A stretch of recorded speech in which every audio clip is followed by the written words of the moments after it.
से road sense. Road sense में तुम्हारे से यही पूछा जाएगा, वहाँ भाई बता रोड सेंस किसे कहते हैं, है ना। तो तुमने यही जवाब देना है कि सर एक ड्राइवर अपनी ड्यूटी के दौरान सड़क पर चलने वाले यात्रियों और साधनों के साथ अच्छा व्यवहार करते हुए जो अपनी ड्यूटी को पूरा करता है उसे रोड सेंस कहते हैं। रोड सेंस का मतलब ये एक ड्राइवर का सेंस है, मतलब एक ड्राइवर जो गाड़ी चला रहा है उसका सेंस है। क्लियर है? अब बताओ रोड सेंस में कोई दिक्कत? बस इतनी ही परिभाषा है रोड सेंस में। Basic driving rule. Basic driving rule क्या है? जो निर्धारित लेन बनाई हुई है, गाड़ी अपनी ही लेन में चलाएं। जहाँ ओवरटेक प्रोहिबिटेड लिखा हुआ है, यहाँ जहाँ पे हमने बता दिया कि ओवरटेक नहीं करना है, वहाँ पे ओवरटेक ना करें। किसी भी हालत में गाड़ी को ओवर स्पीड तो किसी भी हालत में ना करें, क्योंकि ओवर स्पीड तो कोई सवाल ही पैदा नहीं कि आप किसी भी कंडीशन में ओवर स्पीड करो। ठीक है? बेसिक ड्राइविंग के रूल यही होते हैं। पास देना, एम्बुलेंस को पास देना, अगर हमने राइट मुड़ना है तो राइट के इंडिकेटर को देख करके हम आराम से उसको मुड़ें, दोनों साइड के मिरर को देख करके गाड़ी चलाएं। बेसिक रूल यही होते हैं। ठीक है? ये हो गए बेसिक ड्राइविंग रूल। नेक्स्ट आ जाता है आपका लाइक, देखो मैं बताया ना बेसिक ड्राइविंग रूल में लाइक लेन ड्राइविंग। लेन ड्राइविंग का मतलब बताया ना मैंने, अपनी ही लेन में चले। अगर हैवी व्हीकल आप लेके चल रहे हो और हैवी की लेन अगर ये बनाई हुई है तो आप अपनी हैवी की लेन में ही चलें, है ना। ये नहीं कि हम एम्बुलेंस वाली में चले जाएं या लाइट व्हीकल वाली में चले जाएं, हम हैवी लेके चल रहे हैं, वो नहीं।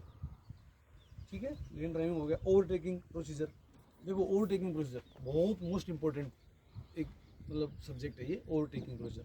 देखो ओवरटेकिंग हम किस किस कंडीशन में नहीं करना चाहिए और किस किस कंडीशन में करना चाहिए, दो चीज़ें हैं इसमें। किस किस कंडीशन में नहीं करना चाहिए? सिंगल रोड हो, सामने से गाड़ी आ रही है, नहीं करना चाहिए। सिंगल रोड हो, कोई ऊँट गाड़ी, बैलगाड़ी या कोई अपाइज कोई आदमी अगर आगे से आ रहा है, नहीं करना चाहिए। आगे वाली गाड़ी की स्पीड को मेंटेन करते हुए हमने ओवरटेक करना चाहिए। ठीक है? तो इस कंडीशन में तो हमने नहीं करना चाहिए। जहाँ पे प्रोहिबिटेड लिखा हुआ हो भाई ओवरटेकिंग प्रोहिबिटेड, वहाँ पे हमने ओवरटेक नहीं करना चाहिए। किस कंडीशन में करना चाहिए? रोड का स्पेस पूरा हो, सामने से कोई गाड़ी नहीं आ रही हो, आगे वाली गाड़ी का स्पीड मेंटेन हो, उस कंडीशन में हमने ओवरटेक करना। ठीक है? Next road map reading. अब रोड मैप रीडिंग से क्या समझते हो? रोड मैप रीडिंग किसे कहते हैं? मैप किसे कहते हैं बता सकता है कोई? मैप किसे कहते हैं? देखो, किसी गत्ते या कागज का वह टुकड़ा, किसी गत्ते या कागज का वह टुकड़ा जिसके ऊपर प्राकृतिक निशानों को दर्शाते हुए बहुत बड़े आकार को एक छोटे आकार में दिखाया जाता है, उसे क्या कहते हैं? मैप।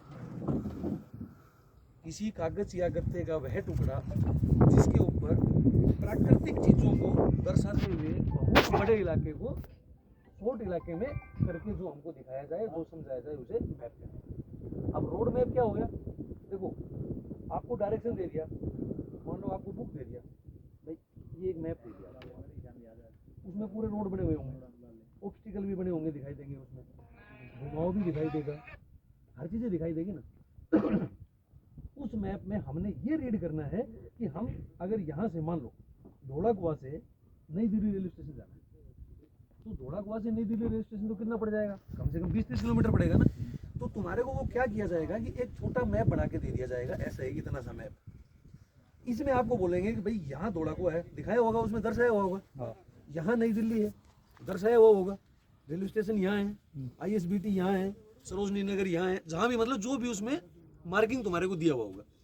अब उसमें क्या होगा, तुमको जानकारी पूछी जाएगी कि भाई तुम यहाँ से अगर नई दिल्ली रेलवे स्टेशन जाना है धौलाकुआं से, तो तुमने शॉर्ट से शॉर्ट रूट कौन सा है? उसके दो फायदे, गवर्नमेंट की संपत्ति का नुकसान नहीं होगा, क्योंकि तुम अगर यही दूरी यहाँ से यहाँ तक अगर 7 किलोमीटर पड़ रही है और तुमको अगर मैप की नॉलेज नहीं है तो तुम क्या करोगे? इधर घूमोगे, उधर घूमोगे, इधर जाओगे, गवर्नमेंट का तेल जलेगा, टाइम लगेगा, ड्यूटी खराब होगी। इसलिए रोड मैप दिया जाता है कि किस रास्ते के द्वारा हम शॉर्ट से शॉर्ट तरीके में वहाँ पर पहुँचे, ताकि तेल की बचत हो, समय की बचत हो, गवर्नमेंट की प्रॉपर्टी का नुकसान ना हो। लगने के बाद माँ सुधारने की प्रॉपर्टी कोई बात बड़ी बात नहीं है, पर उस टाइम तो तुमने बताना ही पड़ेगा ये चीज़। ठीक है ना? तो ये हो गया रोड मैप। उसके बाद आ जाओ assessment of shortest possible route. मैंने क्या बताया अभी, यही बताया ना, यही चीज़ है। उसमें शॉर्ट से शॉर्ट रूट को हमने फॉलो करना है, ताकि वही चीज़ें हैं कि जो हम मतलब बेसिक चीज़ जाए कि भाई नुकसान ना हो, टाइम की बचत हो जाए, ड्यूटी आराम से पूरी हो जाए। क्लियर है? देखो ये हो गया आपका एक सब्जेक्ट, ठीक है। अब दूसरा ये क्या, इसमें वाइवा पूछेंगे क्या, इसमें ये वाइवा पूछेंगे ना ये। और जो दूसरा वाला 25 ये दिया हुआ है, ये 25 मार्क का, ये भी वाइवा ही है। मतलब 50% पॉजिटिव होना चाहिए। ओके, क्वालिफाई के लिए 50%। ये नंबर भी नहीं नंबर नहीं मिला, ठीक है, पर कम से कम तुम्हारे को 50% होना तो चाहिए ना भाई। शॉर्ट रूट पूछ लिया, मैप दिखा दिया, तुमको मैप ही नहीं पता है तो कैसे नंबर देगा अगला, है कि नहीं। तुमको रोड साइन पूछ लिया, रोड साइन ही नहीं पता तो कैसे नंबर देगा। सेंस की परिभाषा पूछ लिया तो वही नहीं पता तो कैसे देगा, है ना। आप बताओगे ओवरटेकिंग कहाँ करना है, तुम बोलोगे कहीं भी कर लो सर, जहाँ मर्जी वहाँ कर लो। वो पर उसको कम से कम उतना पॉजिटिविटी आंसर देना पड़ेगा उनको, तब तो आपको वो 50 मार्क देगा, 25 मार्क देगा, मतलब जो भी तुम क्वालिफाई मार्क तब तो देगा। तो ये नहीं सोचना कभी भी कि इसमें तो क्वालिफाई करना है तो इसकी तैयारी नहीं करना, नहीं, तैयारी 100% करना है, ताकि उसमें से आपको 50% अगर मार्क्स वो बोल रहा है तो तुमको कम से कम तुम्हारे पास 80% या 90% मार्क लेने की कैपेबिलिटी होनी चाहिए, तब जाकर के जो अगला इंस्ट्रक्टर आपको 50% मार्क देगा। जब आप उसको बिल्कुल सेटिस्फाई कर दोगे, जब आपसे वो जो क्वेश्चन पूछेगा, देखो घुमाना अलग चीज़ है, किसी भी चीज़ को घुमाना मतलब समझ लो ना, खाना खाना तो यहाँ से खाना, चाहे तो तू यहाँ से मुंह में दे ले, चाहे तो यहाँ से दे ले, पेट में तो जाएगा, पर तरीका क्या बोलता है, यहाँ खाना। तो वही चीज़ है इसके अंदर। आप उसको बेसिकली अच्छी तरीके से उसको किसी भी चीज़ का उसने परिभाषा पूछा, डेफिनेशन पूछा, और तुम उसको अगर अच्छी तरीके से बताओगे तो अगर वो 10 नंबर का होगा तो उसमें से आपको 9 नहीं देगा तो वो आपको 7 भी नहीं देगा।